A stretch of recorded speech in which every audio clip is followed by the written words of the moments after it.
Welcome back into the GSMC Sports Podcast as we are going to be previewing tonight's matchup between the Tampa Bay Buccaneers and the Atlanta Falcons, a divisional matchup, NFC South showdown, where I think that all of these games through the past couple seasons have just been such toss-ups that it is going to be pretty difficult to come to a great guess on actual predictions here, but we're going to do our best, and in order to sort of get to that conclusion, do want to talk about some of the keys to this game. Now, we're going to start on the Atlanta offense. This is a group that obviously has the most pressure, I think, out of anything in this game, considering the fact that obviously Kirk Cousins being signed in the offseason, so much was made of. Now with all of these pieces in Pitts, London, and Bijan Robinson, that eventually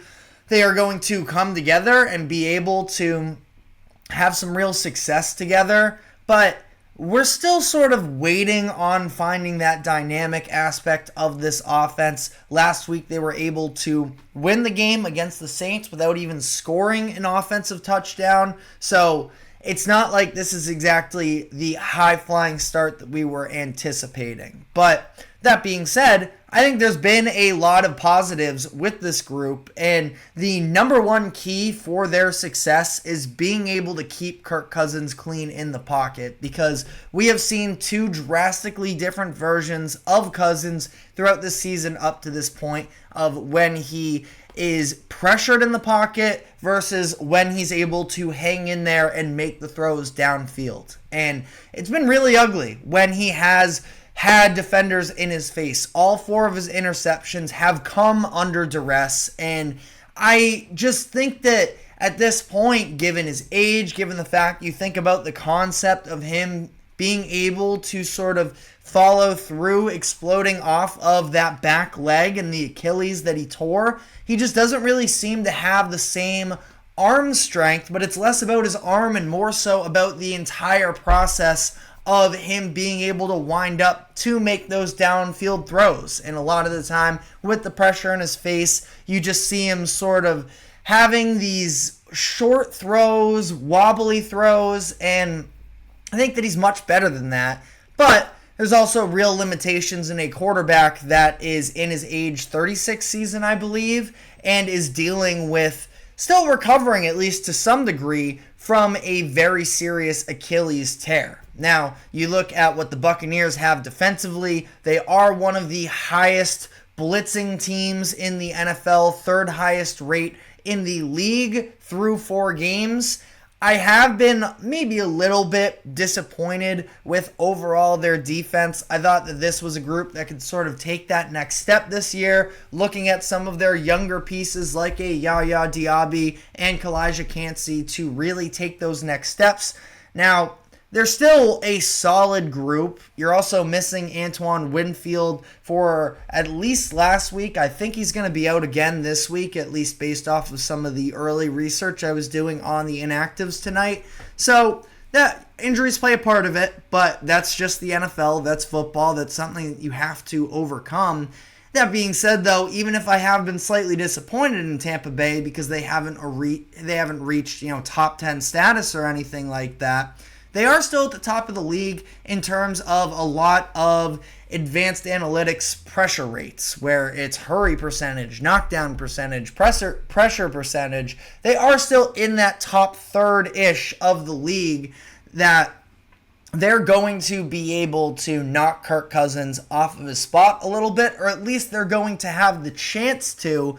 Who is going to win that battle up front between the offensive line and Tampa's front seven? Now, sort of sticking with a similar theme there as well, can the Falcons take advantage in the run game? Because I was personally at least expecting better than 100 rush yards per game from them. Their offensive line hasn't been awful, but it's not winning up front as much as it probably should be, or at least what I expected them to be able to do.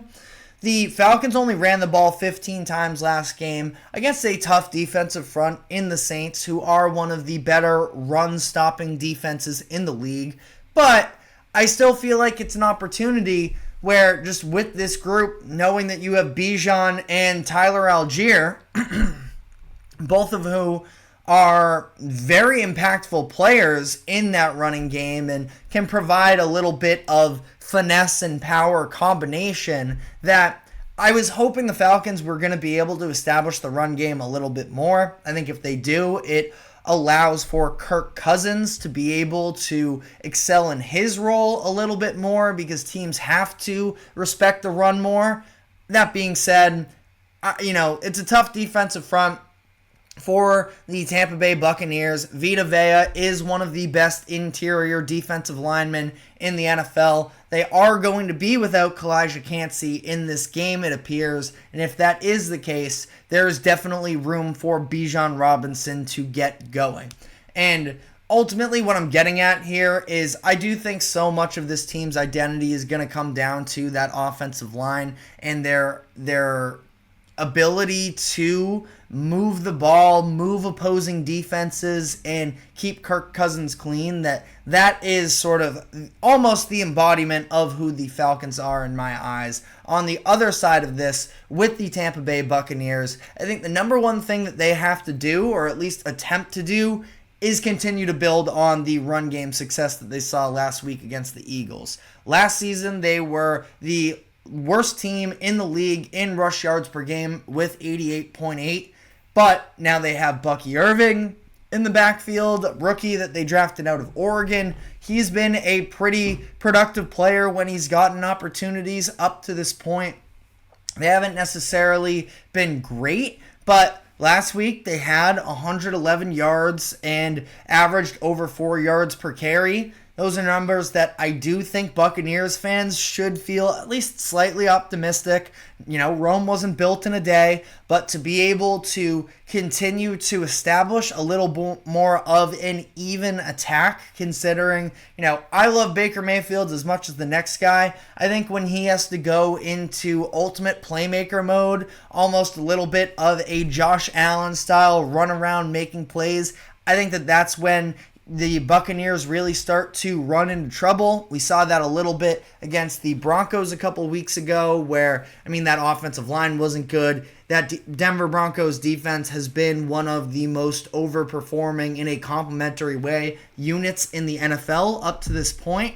But still need, better results on the offensive line. And Baker Mayfield, he was also sort of running into traffic as well, not making great decisions, threw an interception in that game. So I think that he needs to be a little bit more clean in those instances. It also does wonders for that offense as a whole if Baker's able to have a competent run game to add to that mix as well.